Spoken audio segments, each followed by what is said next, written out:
Toutes et à tous, bienvenue pour ce tutoriel Answer No dédié aujourd'hui à un acte commercial euh, correspondant à la gestion de portefeuille qui est prendre contact avec un client non vu depuis longtemps.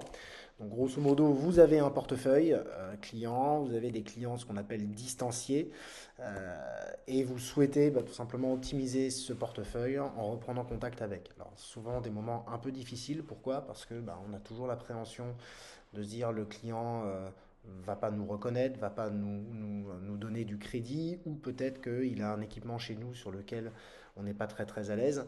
Donc l'enjeu, il est de reprendre contact et prendre un rendez-vous. On n'est pas dans une vision et dans un objectif de faire un entretien téléphonique, on est là pour prendre un rendez-vous et repositionner la relation et les opportunités de relation. Alors justement, pourquoi ce tuto et pourquoi cette fiche? Déjà, protéger son portefeuille de l'attrition.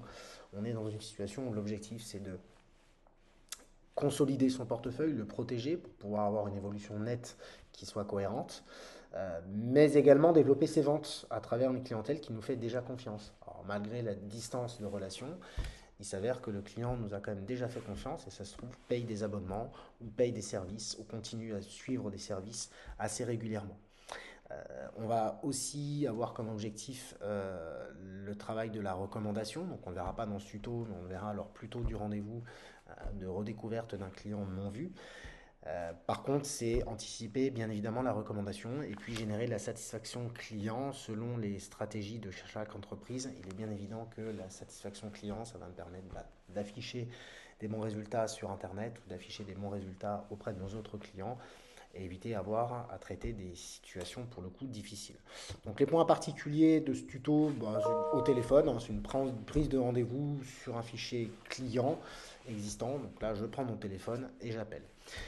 Avec une préparation adaptée, on va revenir sur différents points, mais très importants en préparation, succincte avant l'appel, un peu plus poussée avant le rendez-vous. Ça, on y reviendra dans un second tuto. Erreur à éviter, aborder le client par une accroche générique inadaptée. Surtout dans le contexte actuel. Exemple, je vous appelle pour que nous fassions un point. Un point, ça n'a ni valeur ni intérêt et le client ne va pas se dégager du temps et de l'énergie pour pouvoir faire un point. Aucune valeur ajoutée. Avoir l'appréhension d'appeler un client distancié. Encore une fois, un client sera toujours valorisé par appel de son conseiller. Quand bien même il puisse à ce moment-là en profiter pour vous faire des reproches, ça fonctionnera quand même. Pensez à l'inverse, le client nous attend et validera sans autre formalisme le rendez-vous et son intérêt. Il est bien évident que le client, lui, dans ce sens-là, il ne va pas forcément nous attendre comme le Messie. Il a peut-être aussi d'autres partenaires identiques à nous, donc des concurrents qui sont déjà dans la place. Et donc, il ne va pas nous attendre comme le Messie. Donc, il ne faut pas s'attendre à une facilité absolue non plus. Et puis, passer trop de temps en préparation, on n'est pas là pour faire une préparation de rendez-vous, on est là pour faire une préparation d'appel, pour avoir un rendez-vous. Ce n'est pas exactement la même chose. Première étape, donc on prépare la séance d'appel. Séance d'appel sortant, même sur fichier, généralement on consolide pas plus de 30 minutes. Dans la préparation, prendre deux ou trois éléments maximum permettant une accroche adaptée. Alors, une accroche adaptée, c'est aussi montrer son autorité, non pas de compétence, mais son autorité de connaissance relationnelle. Donc c'est la date d'entrée, c'est la durée de relation client, c'est la date du dernier rendez-vous, c'est des points sur lesquels vous allez pouvoir trouver des éléments d'accroche qui montrent votre intérêt à. Là, vous allez trouver un lien avec justement un scénario, ou tout du moins une trame de préparation pour des appels sortants sur des plages s'entendant à peu près à 30 minutes. Donc on imagine préparer une dizaine d'appels. L'enjeu, encore une fois, et je le souligne toujours, c'est pas de regarder uniquement le nombre de rendez-vous où j'ai passé 10 appels, j'ai eu un rendez-vous, c'est combien j'ai eu de décrochés, combien de rendez-vous j'ai eu derrière. Donc à l'idéal, se fixer un objectif soit en termes de décrochés, soit en termes de rendez-vous à l'idéal de rendez-vous, parce qu'on est là pour avoir de la performance. L'étape 2, l'étape 2, c'est l'appel en lui-même. Donc les 20 premières secondes de l'appel, hein, vous connaissez les 4 fois 20, 20 premiers mots, 20 premières secondes, 20 premiers gestes. Au téléphone, ça s'entend. Et 20 cm du visage, je vous rappelle le sourire, qui s'entend également au téléphone. Donc les 20 premières secondes de l'appel, se présenter succinctement et confirmer l'identité de son interlocuteur. Je vous rappelle qu'au téléphone, on n'est pas certain d'avoir le bon interlocuteur, quand bien même on a un numéro de téléphone se raccrochant ou se rapportant au client, d'autant plus quand on ne l'a pas vu depuis longtemps. Ça se trouve, il a pu changer, donner son téléphone à son fils, à sa fille, à un ami. En gros, on ne sait pas qui on a en face de nous au téléphone, donc toujours confirmer l'identité. Ça, c'est toujours la première étape. Donc, exemple, hein, bonjour, Johan Rativon, Crédit de France. Vous êtes bien Monsieur Traoré? Voilà. Alors, c'est oui ou c'est non. Donc, si c'est oui, on va continuer. Si c'est non, on y reviendra à la fin de ce tuto. Alors, si c'est oui, bah, tout simplement, on va demander si le client est disponible. Ça, c'est une étape extrêmement importante. Alors, pour le rassurer, vous pouvez également spécifier la durée de l'échange.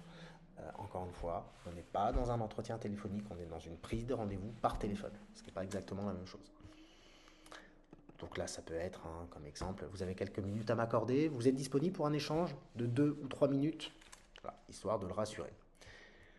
Si le client valide sa dispo, bah là, on va réaliser en étape 4 l'écroche préparée en amont, pour tout de suite donner du sens et de l'intérêt. Le client décide en règle générale en moins d'une minute s'il va vous donner du temps et de l'intérêt. Donc, on va présenter une accroche très succincte, très rapide, qui va lui donner envie.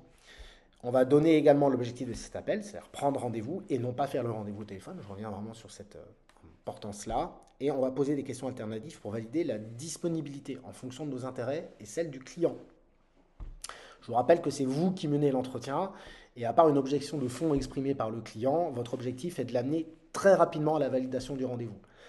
La dernière étape, vous allez voir, regroupera reformulation et questions éventuelles permettant une meilleure préparation.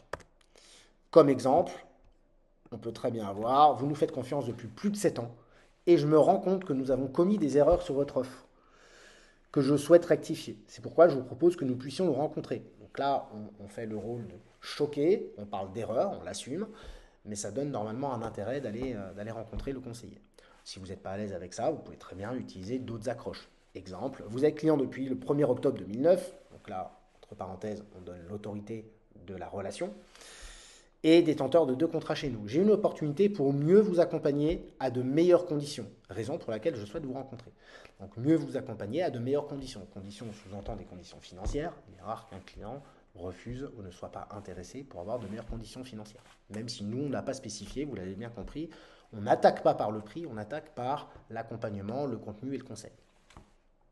Ça peut être également chez Crédit de France, nos clients fidèles sont vus annuellement pour analyser la pertinence de leur offre, tant sur le contenu que sur les montants associés. Or, je me rends compte que cela fait plus de 3 ans que vous n'avez pas rencontré votre conseiller. Permettez-moi de rectifier cette erreur, je vous propose donc un rendez-vous. Et puis ensuite, on enchaîne, vous êtes disponible début ou fin de semaine, matin ou après-midi.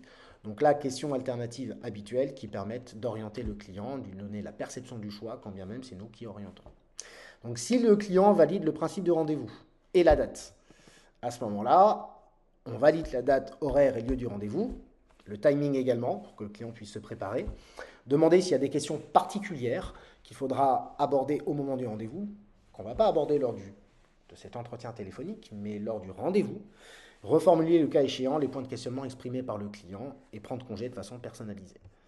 Ça pourra donner quelque chose comme je vous confirme notre rendez-vous du mercredi 22 novembre à 10 heures, Crédit de France de Montreux, et pour une durée de 1 heure. On a tout cadré. Pour mieux me préparer, avez-vous des points particuliers que vous souhaitez aborder lors de cette rencontre? J'ai bien noté que vous souhaitez aborder lors de notre rencontre le montant de facilité de caisse. Donc là, on reformule s'il y a un point particulier à aborder. Je vous envoie une confirmation écrite du rendez-vous et des points particuliers et vous souhaite une excellente journée, Monsieur Traoré. On finit toujours par le nom, personnalisation et relation, mais vous noterez bien que on a aussi tenu compte. Le mail, extrêmement important. Le mail permet tout simplement de revalider la date du rendez-vous et l'approche professionnelle que nous avons.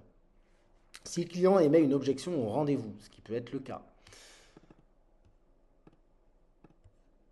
eh bien, on va poser une question ouverte pour mieux comprendre. La réticence ou le blocage du client. On va reformuler la réticence ou le blocage de façon positive. On va renforcer l'intérêt du rendez-vous en s'appuyant sur sa réticence ou son blocage. Et puis, on va poser une question ouverte de choix du rendez-vous. Là, on redonne le total pouvoir au client pour qu'il ait vraiment l'impression de pouvoir décider de lui-même. Important, traiter uniquement une seule objection. Si ça commence à faire le ping-pong des objections, un, on risque de perdre la qualité de la relation, deux, on risque de perdre la perception de l'intérêt ou de la validité de l'appel. On est dans une relation à long terme. Ça ne nous empêche pas, pour le coup, le cas échéant, si le traitement d'une objection ne suffit pas, dire ok, très bien, monsieur le client, bah, écoutez, je me tiens disponible pour vous à n'importe quel moment quand vous aurez des besoins, et je vais vous envoyer un petit mail justement récapitulatif de notre échange. Point terminé. Acceptation de la renonciation, surtout avec un client déjà en portefeuille.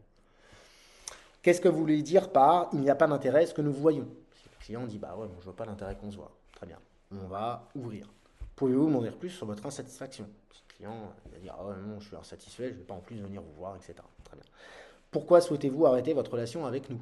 Si le client vous évoque un souhait d'arrêt de relation pour x, y raison. Qu'est-ce que vous entendez par je n'ai pas le temps? Ouais, vous savez, monsieur, moi j'ai pas le temps. Encore une fois, cette notion-là peut être liée en perception de ça dure 2 heures, ça peut être lié en perception de j'ai pas envie de me déplacer. Et le cas échéant, selon votre activité, vous pouvez soit le rassurer sur le fait que c'est un rendez-vous qui va durer une demi-heure, 40 minutes, 45 minutes, 1 heure, soit le fait de pouvoir vous-même vous déplacer ou de pouvoir positionner des rendez-vous durant des temps un peu plus calmes, notamment le week-end.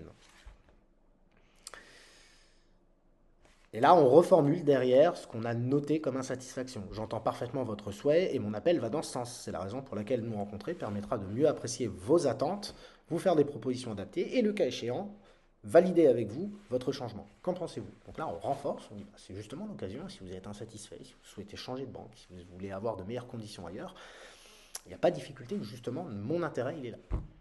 J'ai bien noté que vous êtes totalement satisfait de votre offre actuelle et qu'aucun projet nécessite que nous rencontrions. Par exemple, je ne vois pas l'intérêt, en fait, je suis satisfait, ça fonctionne bien, donc je ne vois pas l'intérêt qu'on se rencontre. On va reformuler de manière positive. Donc je répète, j'ai bien noté que vous êtes totalement satisfait de votre offre actuelle, ou de notre entreprise, ou de nos services. Ça permet de revalider la satisfaction client. Et qu'aucun projet nécessite que nous rencontrions. Effectivement, il n'y a pas forcément de projet dans sa projection. Nos offres et services évoluent tous les ans, et cela fait 3 ans que nous nous sommes vus. Est-ce cependant important pour vous de bénéficier d'offres encore plus adaptées? Donc là, on renforce ce côté j'ai compris, mais nos offres évoluent. Et est-ce pour vous important? Principe de cohérence, on y a déjà évoqué dans différents tutos. Et puis on reprend la main, à quel moment êtes-vous disponible pour que nous puissions nous voir? Donc là, question ouverte pour donner la perception de. Je reviens sur l'étape 2, option B. Étape 2, option A, c'était oui, c'est moi. Étape 2, non, ce n'est pas moi, ou il n'est pas là. Donc là, l'enjeu, ça va être demander si c'est le bon numéro pour joindre le client souhaité. Le cas échéant, demander le numéro auquel nous pouvons le joindre aisément. Au cas où le numéro serait le bon, demander à quel moment le client est joignable. Selon, demander à notre interlocuteur de passer un message au client pour le prévenir de notre appel. Attention, on ne demande pas à ce que le client nous rappelle, on demande juste donnez-lui l'information. Pourquoi? Parce qu'il est rare qu'un client fasse l'effort de nous rappeler et que dans le cadre d'un zéro effort client, qui est une relation idéale, on ne va pas lui demander de faire cet effort-là.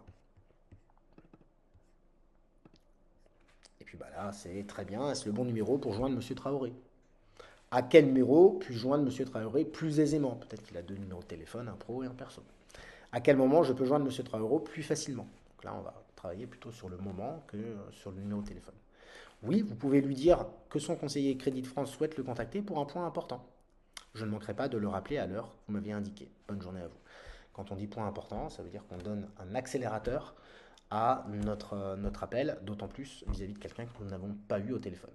Voilà pour ce tuto Answer No sur contacter et prendre rendez-vous avec un client non vu depuis longtemps. Sur ce, bonne journée à tous.